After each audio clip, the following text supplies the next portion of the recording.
Dadalhin sa Netherlands daw. Sa Netherlands. Doon sa Hague. Sa Europe. Yung source po ninyo ay PNP. Hindi ko masasabi. Sinabi na ng Amerika under President Donald Trump, wala na yung United Nations Commission on Human Rights. Pero bakit tayo, ng mga Pilipino, asan ang Pilipinan natin? Asan ang nationalismo natin? Asan ang patriotismo natin? Bakit tayo maninigluhod dito sa mga puting dayuhan na sila ang nagpalipos na sa bayang Pilipinas na mahigit 400 years? Tama! Hindi tayo papayag, mga kababayan, na ito ang gagawin nila sa atin, lalo-lalo na sa isang Tatay Digong na siyang nagmalasakit. Sabi nga ni Tatay Digong sa Hong Kong nung nandoon tayo ng nakarang araw, sabi niya, kung meron man silang arrest warrant at binibintang nila sa akin yan, sabi niya, hindi ko pinagsisisihan yan.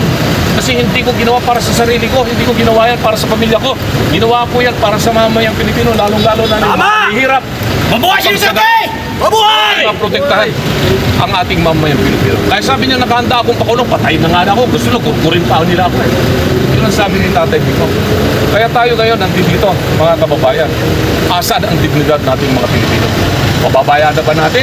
Nalipustahan tayo ng mga puti at tayo mananatili pa rin na tayo ay kanilang colonial slaves. Hindi kami papayag! Hindi tayo papayag na ganun na lamang gagawin. Kaya, balita namin, informasyon na ayaw ko nagpagditin, yung nagbigay sa akin ng information na meron ng mission order na inutusan mga opisyal ng polis na magdadala kay Pangulong Digong sa Netherlands. At ang problema nila, wala silang masakyan ng commercial plane, kaya private plane daw gagamitin para dalhin si Tatay Digong sa ibang bansa. Hindi na nila hihintayin yung Supreme Court decision na ngayon ay inaasahan natin lalabas anytime from now. Kasi pag lumabas yun, alam natin mananalo tayo dito, mananaig ang katarungan dito sa ating bansa. Basta ang pag-usapan natin ay ang justisyang umiiraw sa Pilipinas. Sir, hindi ba dadalhin sa US yan? Hindi dadalhin sa US? Dadalhin sa Netherlands daw. Sa Netherlands. Doon sa Hague. Sa Europe. Yung source po ninyo ay PNP. Hindi ko masasabi. Nangako ako sa kanya. Pero you are here po in your capacity as... I am here in my capacity as an ordinary Filipino. I am here as an ordinary citizen of the Philippines. I am here in order to invoke the rights of all Filipinos, regardless of kung maging ikaw ay magsasaka, tricycle driver, ordinaryong nagtitinda, o ikaw ay abogadong tulad ko, I am not here as a lawyer or as a candidate running for the Senate. I am here as an ordinary Filipino. Sa PDP, sir, may mga pag-uusap. Meron kami pag-uusap sa PDP pero ayaw namin haluan ng politika itong usapan nito. Kasi ang pinag-uusapan nito ay ang karapatan ng bawat mamamayang Pero Pilipino. ano pong statement po ng party? Nagsalita na po si President Robin Padilla na presidente ng partido. Kung ano yung sinaad niya doon sa kanyang inilithala, sa kanyang page, yun po ang posisyon ng partido. So sa ngayon, sir, ang gagawin is matabay ng politiko. Well, magdasal po tayo. We are going to have a peaceful rally here. We are going to tell our people that we are here. We are not going to allow ourselves to become slaves again of the Europeans, and that's what we are trying to do. So hindi tayo pagagamit dito sa mga ibang mga grupo upang sa ganon ay maligluhod po tayo dito sa mga Rally, sir, ng PDP yan or anong grupo po yan? No, peaceful rally ng mga tao, mga gusto nagmamalasakit sa bayan. Wala kaming panawagan sa PDP na magpuntahan yung mga tao dito. Kung gusto nilang magpunta po rito, magpunta po sila rito as an ordinary. Yeah. Pero may update ba kayo, may bagong update po ba kayo, attorney, sa kalagayan ni PRRD na? Well, yung latest na nabasa ko ay ewan ko kung meron yatang dinaramdam si PRRD na kailangan ng isang immediate medical attention.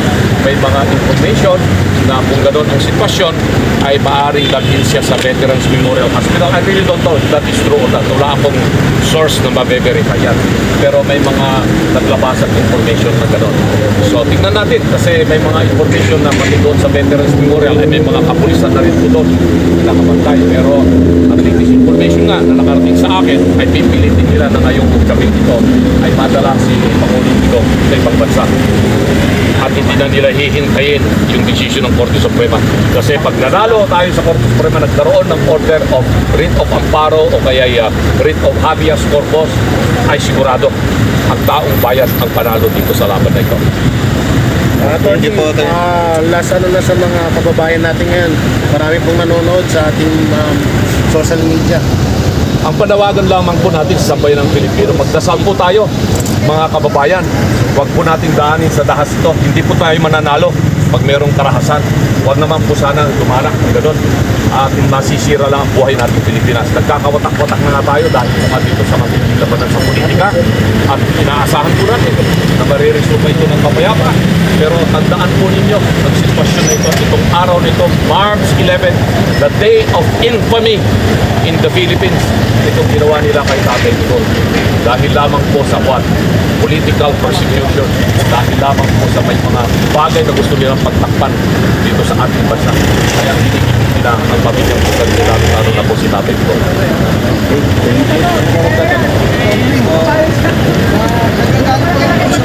Si Atty.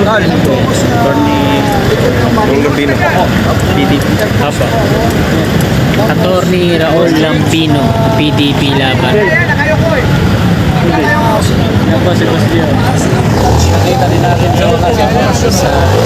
Ayan po si Atty.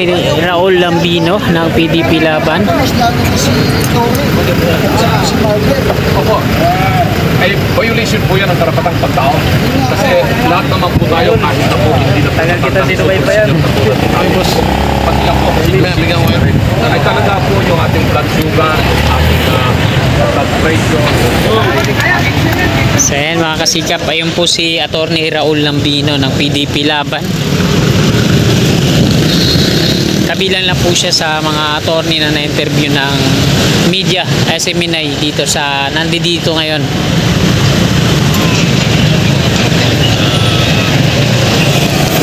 At ayan mga kasikap, dito na po nagtatapos tong video natin. Marami pong salamat sa patuloy niyong suporta kay Kasikap Channel. At sana bago nyo lisanin tong video na to, palike naman po sa mga kasikap natin na willing po sumuporta. Ayan, mag-subscribe na po kayo sa aking YouTube channel. I-click lang po natin subscribe dyan sa baba sa gawing kanan at yung katabi niyang bell. Bell po natin para always updated po lagi tayo sa aking mga bago pang paparating na video. Maraming salamat, magandang gabi, God bless po sa ating lahat.